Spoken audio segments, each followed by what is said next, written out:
Hello दोस्तों, मैं हूं Raju sir the career guide institute के यूट्यूब चैनल पर एक बार फिर से आपके समक्ष उपस्थित हूं।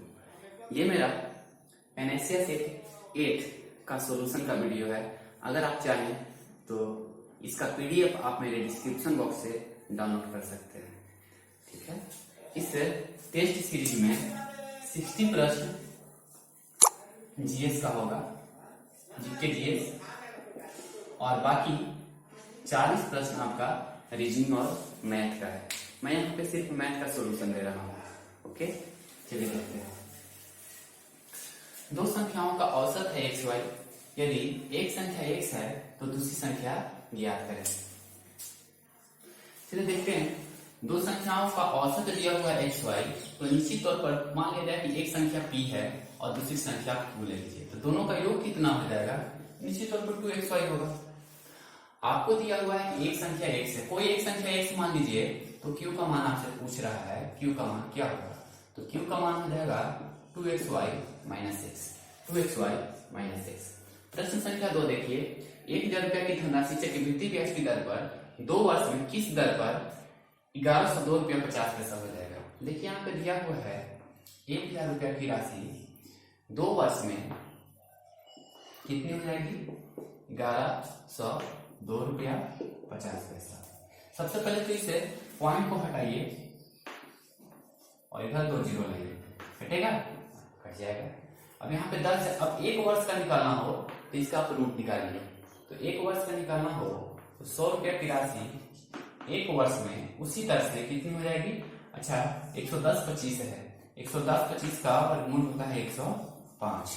इसलिए अगर आप देखना चाहते हैं तो देखिए 101 का स्क्वायर अगर आपको निकालना है तो 100 से कितना अधिक है? 1 अधिक है, तो ये हो जाएगा 102, और 1 को 1 से गुना करेंगे तो आएगा 01।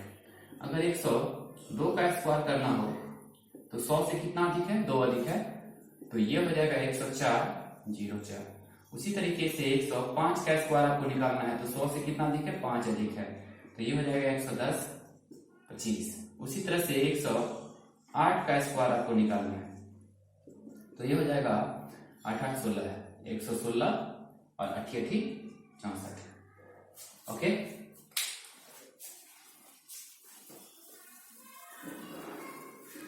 तो 105 हो जाएगा। इसका वर्गमूल निकालेंगे तो 100, और 11025 का वर्गमूल निकालेंगे तो 105। तो इसीलिए रेट बराबर कितना हो जाएगा? अच्छा, 100 रुपए की राशि एक साल में 105 हो जाती है तो कितना की वृद्धि हुई? निश्चित तौर पर 5% की वृद्धि हुई, तो रेट बराबर कितना हो जाएगा? 5% आ जाएगा। अगला प्रश्न दिया हुआ है x प्लस 1/x बराबर √3, तो x से घात 24 प्लस x से घात 18 का मान कितना होगा? इसका मान आपका हो जाएगा 1 और 1 2 0 0। चलिए देखते हैं कैसे बनाते हैं इसको।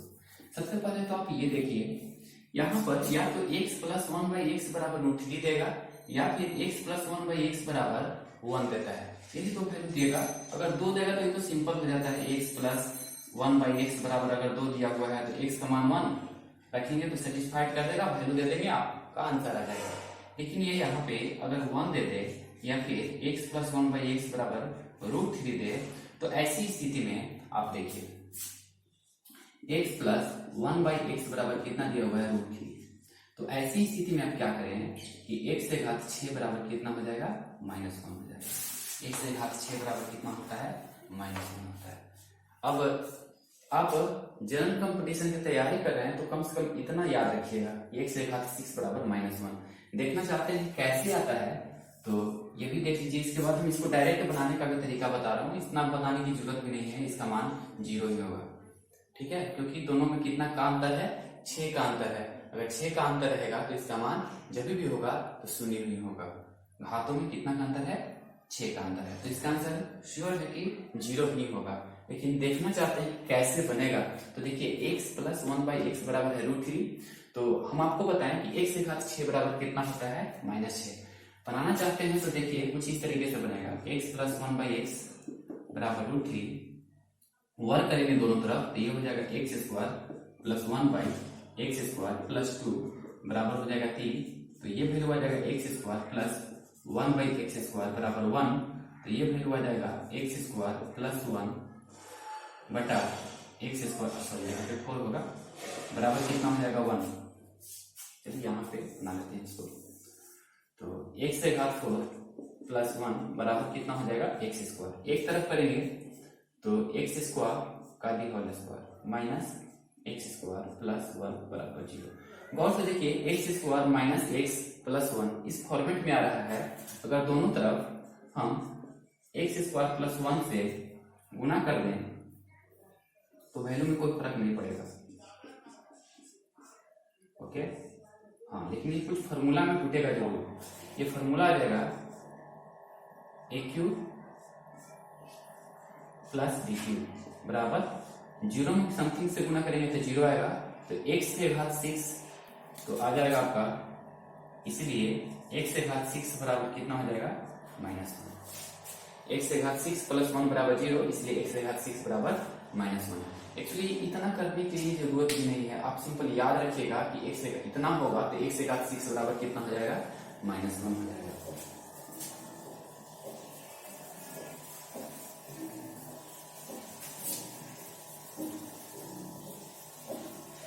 अब यहाँ पे आप पुट कर दीजिए x से घात 24 प्लस x से घात 18, पुट कीजिए यहाँ पे x से घात 6 की घात कितना हो जाएगा 4, x से घात 6 की घात कितना हो जाएगा 3, कितना हो जाएगा -1 की घात 4 प्लस -1 की घात 3, ये हो जाएगा वैल्यू 1 -1 बराबर कितना 0। देखिए कभी भी इस टाइप का प्रश्न आए x प्लस 1/x बराबर √3, तो ऐसी स्थिति में आप क्या करें कि x से घात 6 बराबर कितना माने -1। कैसे होगा पूरा हम करके दिखा दिए कैसे होगा। या फिर अगला प्रश्न कुछ इस तरह से भी दे सकता है कितना बराबर 1। ठीक है, तो ऐसी स्थिति में ध्यान रहे x से घात q बराबर आपका -1 आएगा। ठीक है, फिर आप इसमें पुट कीजिए, आपका आंसर आएगा। या फिर ध्यान रखिए दो लगातार पदों में कितना का अंतर हो, 3 का हो, 6 का हो, या फिर 9 का हो, या फिर 12 का। घातों में कितना का अंतर हो, 3 का, 6 का, 9 का, या फिर 12 का। तो इसका वैल्यू कितना होगा, इसका मान हो जाता है 0, इसका मान होगा 0। चलिए उतार लीजिए आपको।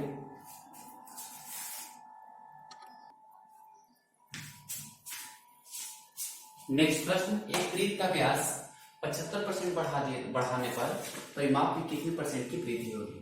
चलिए देखते हैं, यहाँ व्यास इसका मतलब है कि 2r में कितना परसेंट की वृद्धि हो रहा है 50%। तो कह रहा है कि परिमाप में कितनी परसेंट की वृद्धि होगी। ध्यान रखिएगा व्यास में 75% की वृद्धि हो रही है, इसका मतलब है त्रिज्या में भी कितना परसेंट की वृद्धि होगी 75% की वृद्धि होगी। और यहाँ पे साफ तौर पर लिख रहा है कि परिमाप में कितनी परसेंट की वृद्धि होगी। सिंपल सी बात है, जो परिमाप होता है परिमाप बराबर होता है 2πr। मतलब साफ तौर पर लिख सकते हैं कि परिमाप जो है समानुपाती होगा r का।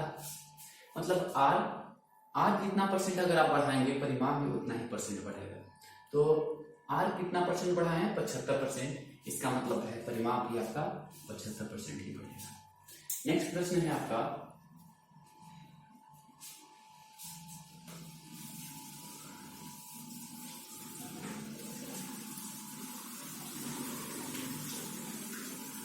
नेक्स्ट प्रश्न दिया गया है कि 7, 17, 22 और 47 प्रत्येक में कौन सी संख्या जोड़ी जानी चाहिए कि परिणामी संख्या समानुपाती हो जाए।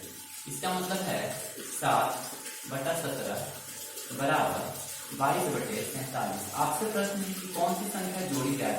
देखिए देखा जाए तो अभी ये समानुपाती नहीं है, यहाँ पे 7/17 और यहाँ पे 22/47। तो समानुपाती क्या जोड़ी जाए, तो सभी में कौन सी संख्या जोड़ी जाए, x संख्या जोड़ी जाए। x जोड़ने के बाद क्या हो जाएगा, ये समानुपाती हो जाएगा। मतलब जो इसका अनुपात होगा वही अनुपात इसका भी होगा। तो या तो आप यहाँ से ऑप्शन से भी पुट करके देख सकते हैं कि जो ऑप्शन पुट करने के बाद दोनों तरफ अगर बराबर आ जाता है आपका वही आंसर होगा। जैसे आप यहाँ पे या फिर आप पीछा पीछी गुना भी कर सकते हैं। ठीक है, तो आप ट्रायल यूज कीजिए, 1 यहाँ पे पुट करके देखिए, तो ये हो जाएगा 8/18 और ये हो जाएगा 23/48, जो कि बराबर नहीं है। 1 से तो हमारा आंसर नहीं आया। 3 पुट करके देखते हैं, 7 3 10 17 3 20। यहाँ पे 3 पुट करेंगे तो ये हो जाएगा 25 और नीचे हो जाएगा 50। 1/2 बराबर 1/2, दोनों बराबर हो गया, हमारा आंसर हो जाएगा बी। चलिए नेक्स्ट प्रश्न देखते हैं 66।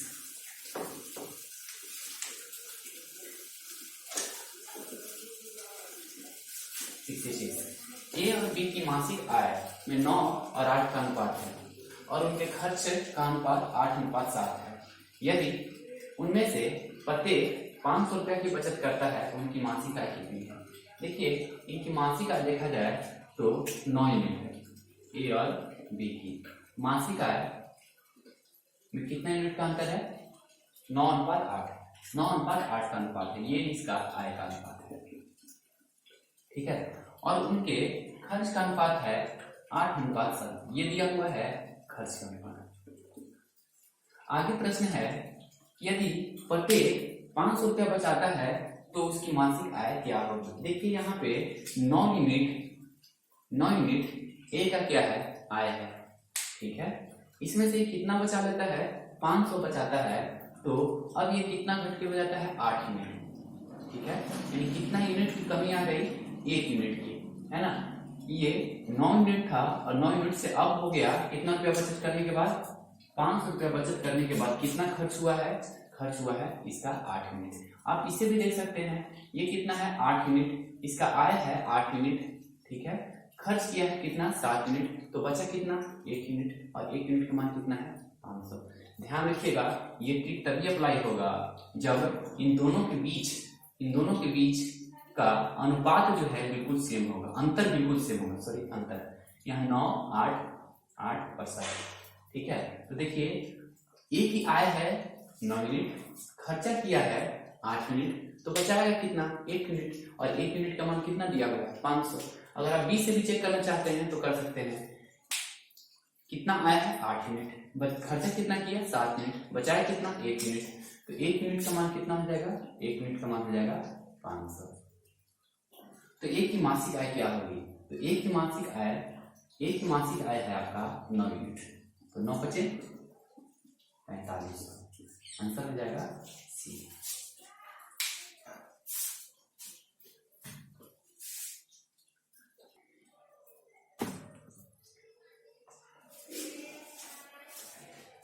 नेक्स्ट प्रश्न देख लीजिए। ए का 33.1/3% बराबर बी का 1.5% बराबर सी का 1/8%। आपको 4 ऑप्शन दिया हुआ है, क्या होगा? देखिए कभी भी इसको पूरा निकालने का प्रयास ना करें, जो आपको लगे कोई तो ए या बी निकालें या फिर बी या सी निकालें। अगर हम केवल बी अनुपात सी निकाल लेते हैं तो हम यहाँ पे लिख सकते हैं ना 15/10 बी बराबर 1/8 सी, ठीक है। तो 5 × 15 और 5 × 10 और 4 × 8, तो बी और सी में कितना का अनुपात होगा? बी और सी में 1 और 12 का अनुपात होगा, ठीक है। तीन नीचे आएगा ना, तो लिख सकते हैं ना बी बराबर 1/12 सी, यानी कि बी और सी में कितना का अनुपात है? 1:12। बस इतना ही काफी है, पूरा निकालने की जरूरत नहीं है। 1 और 12 का अनुपात है क्या? अच्छा ये है, ये बी है और सी, ए बी सी का पूछ रहा अनुपात क्या होगा, तो बी और सी में कितना का अनुपात होना चाहिए? 1 और 12। देखा जाए तो आंसर आपका सी होगा। नेक्स्ट प्रश्न देखिए 69। 20 सेंटीमीटर व्यास वाले एक वृत्त, इसका व्यास कितना है? 20 सेंटीमीटर, तो आप यहां से यहां तक 10 होगा, ठीक है।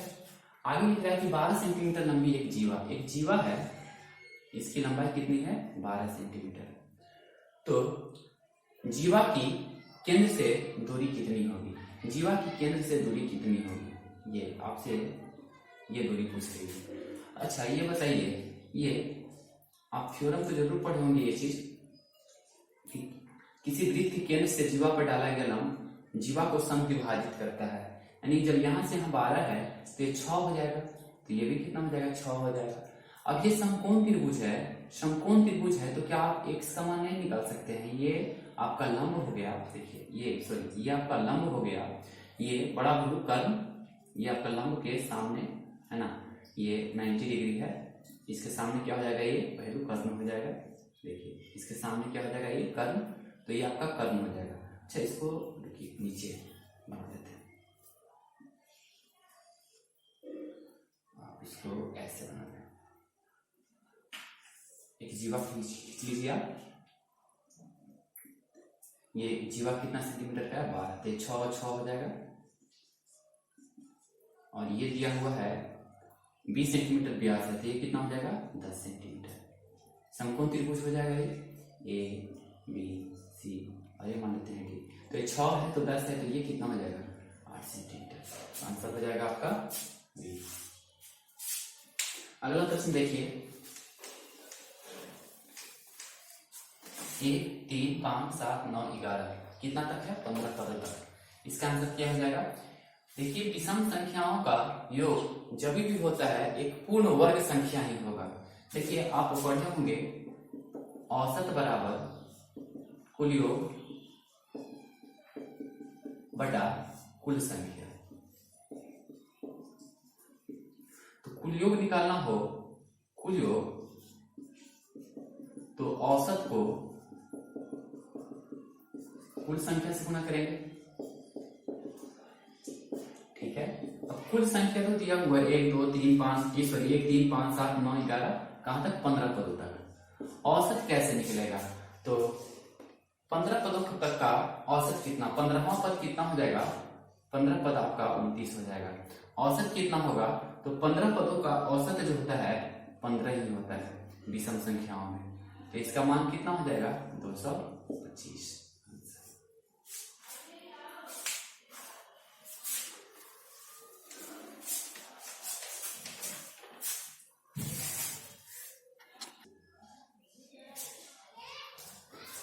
नेक्स्ट प्रश्न देखते हैं। देखिए 3 की घात x माइनस वाई बराबर कितना दिया हुआ है, 27 दिया हुआ है। अगर आप चाहते हैं कि इसका पीडीएफ, ये पेनेसिया सेट 8 है, अगर आप चाहते हैं कि इसका पीडीएफ अपलोड करें तो मेरा डिस्क्रिप्शन बॉक्स से इसे अपलोड कर सकते हैं। साथ में उसका आंसर भी दिया हुआ है। इसमें 60 प्रश्न जीएस है, जीके जीएस, करेंट अफेयर्स, और साथ ही साथ मैथ और रीजनिंग दिया हुआ है।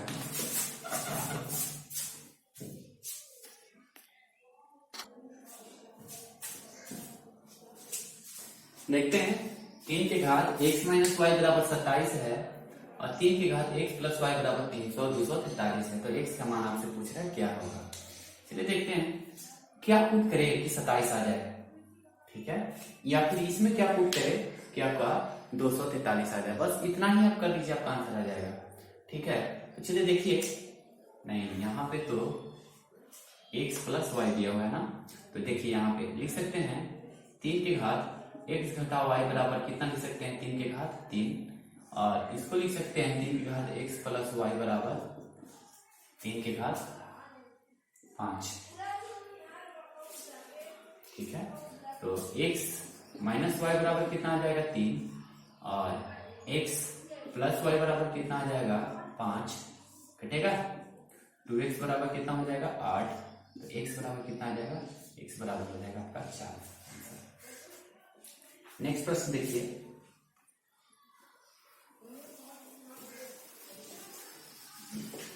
नेक्स्ट प्रश्न 2r बराबर इतना दिया हुआ है, तो r और h का अनुपात पूछ रहा है। आप सिंपल ऑप्शन ही इसमें पुट कर दीजिए, ठीक है, ऑप्शन ही इसमें पुट कर दीजिए। जो ऑप्शन पुट करने के बाद दोनों बराबर आ जाएगा वही आपका आंसर होगा। और एक चीज और देखा जाए तो यहाँ पे साफ पता चल रहा है कि हमारा जब भी आंसर होगा तो डी ही होगा। रीजन क्या है डी में, क्योंकि देखिए 1 के स्क्वायर प्लस 2 के स्क्वायर यानी 2 दूनी 4 आए 5 रूट में आएगा इसका आंसर, ठीक है। इसका मतलब इधर रूट में, इधर अपर में और इधर पर में कभी संभव नहीं है। आर का मान यदि आप यहाँ पे 1 पुट करेंगे तो इधर तो 2 हो जाएगा, लेकिन इधर अपर में हो जाएगा। इसका मतलब है कि ऑप्शन ए संभव ही नहीं था। चलिए 3 पुट करके देखिए, आर के स्थान पे 3, एच के स्थान पे 1 पुट करके देखिए, तो 3 3 9 और 1 10। कभी संभव ही नहीं है, इधर पर में होगा और इधर अपर में होगा।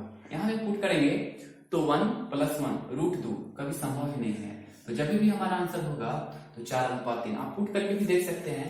आर का मान 3 है, यहाँ पे 4 दीजिए तो 4 गुने के 8 हो जाएगा, और एच का मान यहाँ पे 3 दीजिए तो 3 plus root under 4 square plus 3 square, कितना हो जाएगा 3 प्लस रूट अंडर 25 यानी 3 प्लस 5 बराबर कितना 8, 8 बराबर 8। आंसर हो जाएगा आपका बी। नेक्स्ट प्रश्न देखते हैं हम लोग।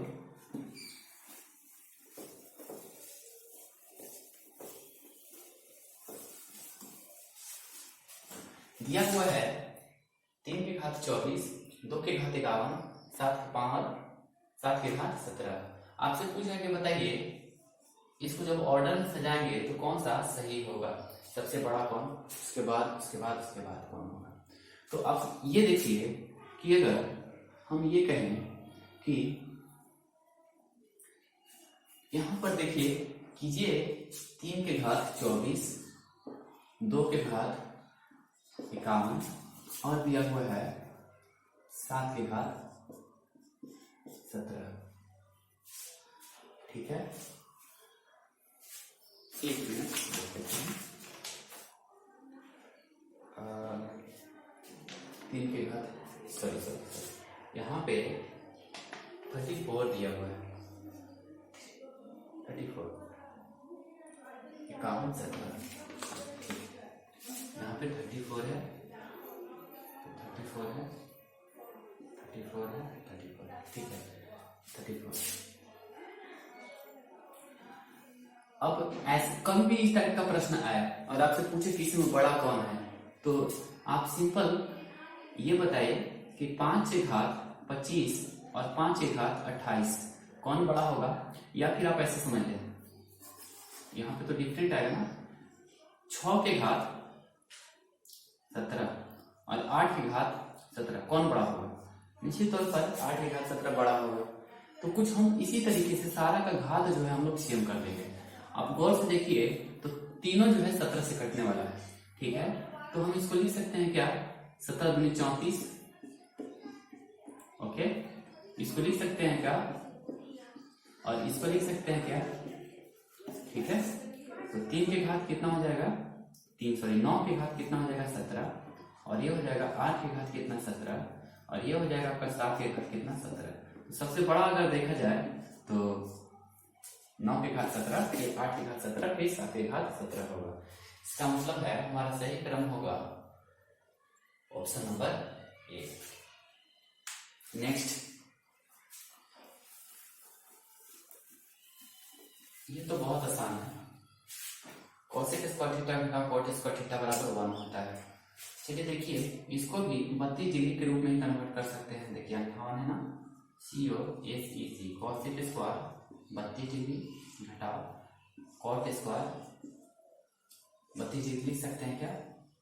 अब देखिए कोसेक स्क्वायर थीटा घटाओ कॉट स्क्वायर थीटा बराबर कितना होता है 1, तो हमारा आंसर हो जाएगा इसका डी।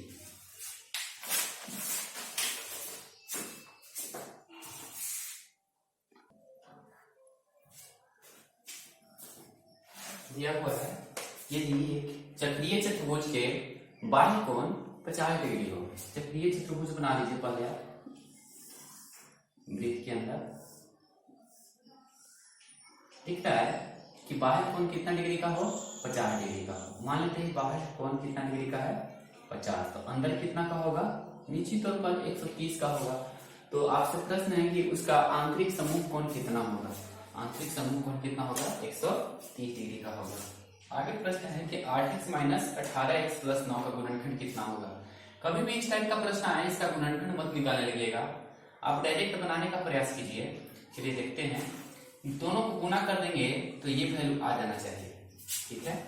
तो पूरा निकालने की जरूरत भी नहीं है। देखिए ये +3 -3 गुना होगा तो -9 आएगा, जब पिलाना है हमें +9, ठीक है। ये गुना होगा तो ये वैल्यू आ जाएगा प्लस, ये आ जाएगा प्लस, ये आ जाएगा प्लस। हमें 18 लाना है, चलिए देखते हैं कैसे आएगा। इसका हो जाएगा 8x स्क्वायर, ठीक है, 9 8 72, और 72 में से 1 जाएगा तो ये हो जाएगा +73x, जो कि हमको लाना है कितना 18, संभव नहीं है। चलिए ये कितना हो जाएगा, ये हो जाएगा 8x स्क्वायर, ये कितना होगा 8 का 24, 24 कितना 24 -24। एक्चुअली यहाँ पे होगा 9 8 72 -72 और -1 -73, ठीक है। यहाँ पर देखते हैं, ये हो जाएगा 8 24 और 24 से 3 27 है, क्योंकि हमारा ये भी आंसर नहीं होगा।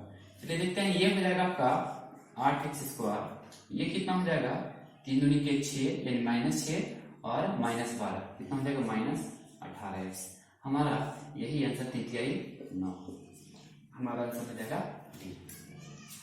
नेक्स्ट वर्क एंड टाइम का क्वेश्चन है, देखते हैं इसको कैसे बनाया जाता है।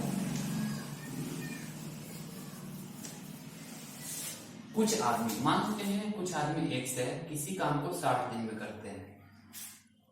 यदि उसमें 8 आदमी और होते, यानी कि x + 8 आदमी और होते, तो वह काम करने में, वह काम 10 दिन पहले समाप्त होता, इसका मतलब 50 दिन में समाप्त हो जाता।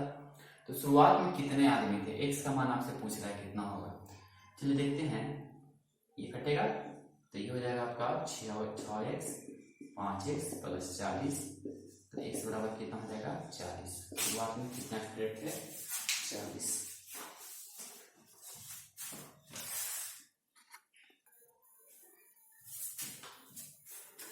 देखिए नेक्स्ट प्रश्न दिया हुआ है आपका, 1000 से कम कितने 11 के धनात्मक पूर्णांक गुणज ऐसे हैं जिनके वर्गमूल पूर्ण संख्याएं हैं। तो देखिए एक तो खुद 11 ही है, दूसरा 11 × 11 यानी 121 है, और तीसरा यदि आप लेते हैं 11, है ना,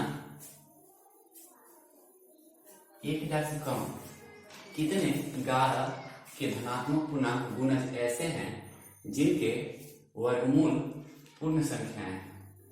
तो एक तो हो जाएगा 121, फिर आपका हो जाएगा 11 × 11 × 11 × 11, नहीं ये नहीं होगा। तो आपका आंसर हो जाएगा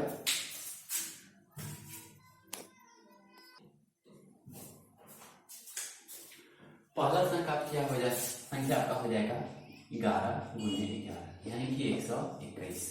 ठीक है, तो कह रहा है आपसे कि 1000 से कम कितने हैं, 1 से लेके 1000 से कम यानी कि 999 तक। तो एक संख्या 121 मिलेगा जो 11 का इसका पूर्ण वर्गमूल निकल जाएगा, इसका जिनके वर्गमूल पूर्ण संख्या है। इसका अगर आप वर्गमूल निकालेंगे तो कितना आएगा, 11। तो एक तो हो गया आपका 11 × 11, दूसरा हो जाएगा आपका 22 × 22 यानी कितना हो जाएगा, ये 4 8 4। तीसरा हो जाएगा आपका 33 × 33, लेकिन 33 × 33 1000 से अधिक हो जाएगा। 3 × 9 2 = 18, 3 9 = 10, ये 1000 से ज्यादा हो जाएगा। इसका आंसर कितना हो जाएगा, फिर इसका आंसर हो जाएगा आपका 2। नेक्स्ट